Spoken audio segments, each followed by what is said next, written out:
L'année dernière, Lorraine a gardé la maison de son voisin pendant quelques jours. Il était à l'hôpital pour se remettre d'une opération. Il lui avait demandé de rester chez lui pour surveiller ses chats. La maison était assez petite, mais elle se trouvait sur un grand terrain ouvert près des bois. Il y avait une petite chatière dans la porte de la cuisine, pour que les chats puissent entrer et sortir à leur guise. La chatière donnait sur une véranda entièrement grillagée à l'arrière de la maison. Il n'y avait qu'une seule chambre, donc Lorraine a choisi de dormir sur le canapé du salon, pour respecter l'intimité de son voisin. Après avoir rangé, nourri les chats et regardé un peu la télé, elle a éteint toutes les lumières et s'est allongée.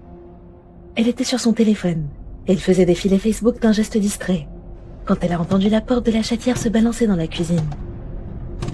Depuis le canapé, elle ne la voyait pas à cause du comptoir qui la cachait, mais elle a vu un des chats traverser la pièce pour sauter sur ses jambes. Elle lui a caressé la tête en guise de bienvenue, puis elle a continué à faire défiler son fil.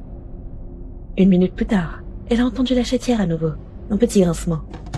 Cette fois, elle n'a même pas levé les yeux, en se disant que c'était sûrement le deuxième chat qui rentrait à son tour.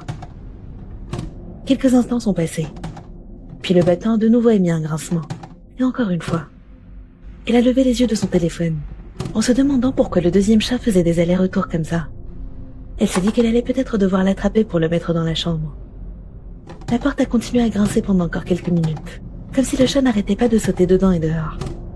Elle a fini par en avoir assez. Elle a posé son téléphone et s'est redressée sur le canapé. Alors qu'elle s'est tirée, elle a jeté un coup d'œil derrière elle. Et son sang s'est glacé. Le deuxième chat était endormi dans son panier, dans le coin de la pièce. Et le premier chat était toujours installé contre ses jambes. Sa confusion s'est transformée en peur.